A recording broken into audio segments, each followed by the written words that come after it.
Che nei nuraghe vivevano i pastori. Il pane di cui parleremo adesso è una delle qualità di pane sardo più note in Italia, il pane carasau, che grazie alla forma e al peso agevolava gli spostamenti dei pastori durante la transumanza. Un tempo la preparazione del carasau, il tipico pane sardo senza mollica, era un vero e proprio rito. Ci volevano almeno 3 donne che per il frutto del loro lavoro ricevevano in cambio olio e ricotta. Il suo utilizzo era legato alla pastorizia. Per le sue caratteristiche permetteva ai pastori di avere sempre a disposizione un pane senza problemi di conservazione. Oggi il carasau continua a essere uno dei prodotti più rappresentativi del territorio sardo.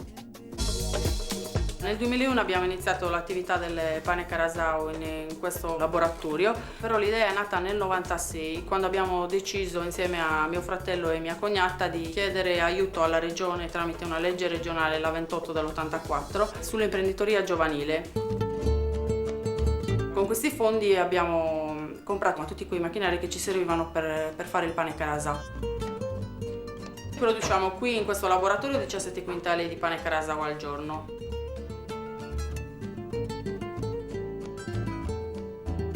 È un prodotto che viene realizzato con 4 principali materie prime che sono la semola di grano duro, il sale, il lievito e l'acqua. La semola viene caricata da questo tubo verso un silos e all'interno di questa cella invece andiamo a trovare quello che è il lievito, che è stoccato tra i 4 e i 10 gradi.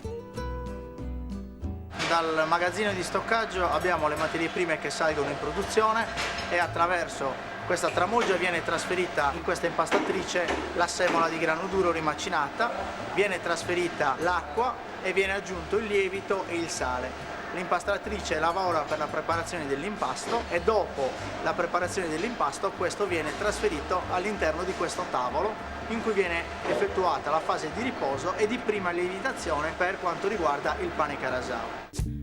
Poi, dalla fase di riposo e lievitazione dell'impasto, si prosegue con la formatura. La fase di formatura ci permette di realizzare il pane carasau e dargli la forma definitiva che poi avrà direttamente in vendita.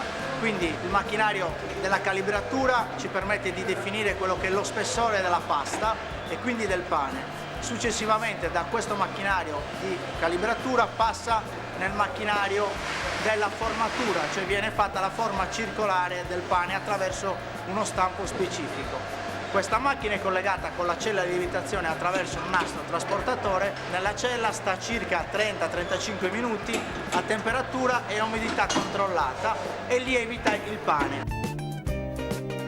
Al termine della fase di lievitazione il pane entra all'interno del primo forno di cottura. Poi il pane si gonfia nella sua forma caratteristica a pallone, dove l'operatore preleva all'uscita del forno questo pallone e lo posiziona nei ripiani per il raffreddamento, come potete vedere alle mie spalle. Da questi ripiani viene prelevato e aperto in 2, quindi in questa fase c'è molta manodopera e molti gli operatori che lavorano a questa fase.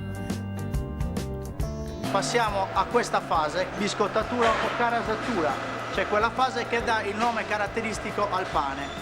Il prodotto viene cotto per una seconda volta, estratta tutta l'umidità al suo interno e quindi diventa un pane secco, appunto quel pane che serviva ai pastori per potersi alimentare rimanendo lontani da casa.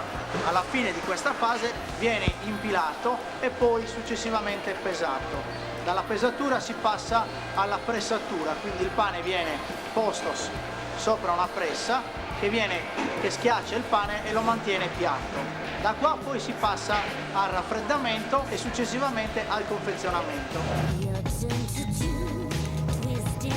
Dalla manualità alle impastatrici. Ancora oggi si prepara con cura un prodotto che è il perno dell'alimentazione di ogni strato sociale della popolazione sarda, seguendo antiche ricette che dal centro alle coste rendono la Sardegna un'isola